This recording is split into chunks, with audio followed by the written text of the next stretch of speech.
Hello friends, welcome back to our channel.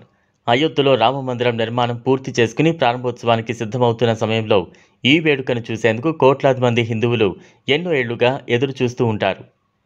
ఈ క్రమంలోనే ముంబైకి చెందిన ఓ ముస్లిం యువతి పాదయాత్ర చేస్తోంది. ఏకంగా 1425 కిలోమీటర్లు నడిచి రాముడిని దర్శించుకోవాలని ఆరాటపడుతోంది. తన ఇద్దరు స్నేహితులతో కలిసి ఆ ముస్లిం యువతి తన పాదయాత్రను ప్రారంభించింది. తనకు అవకాశం వస్తే ఉత్తరప్రదేశ్ సీఎం యోగి ఆదిత్యనాథ్ను కలుస్తారని పేర్కొంది.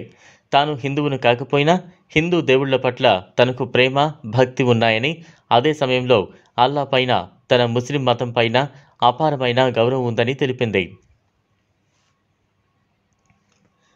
ఇక ముంబైకి చెందిన షబ్నమ్ అనే ముస్లిం యువతి తన స్నేహితులైన రామన్ రాజు శర్మ, వినీత్ పాండేతో కలిసి ముంబై నుంచి తన పాదయాత్రను అయోధ్యకు సాగిస్తోంది. వీరు ముగ్గురు రోజుకు 25 నుంచి 30 కిలోమీటర్ల నడక సాగిస్తున్నారు.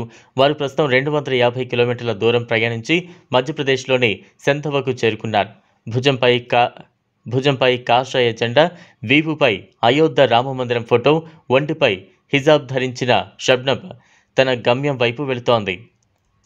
ఇక ఒక ముస్లిం యువతి ముంబై నుంచి నడుచుకుంటూ అయోధ్యకు వెళ్లడం చూసి చాలామంది ఆశ్చర్యపోతున్నారు.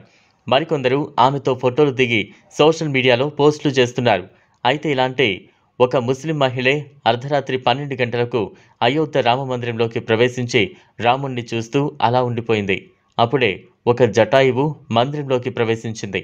కానీ ఆ జటాయు ఆ అమ్మాయిని ఏం చేయలేదు. ఇది చూసి అందరూ ఆ అమ్మాయి పరమభక్తురాలు, అందుకే జటాయు కూడా తనని ఏం చేయలేదు అని అంటున్నారు.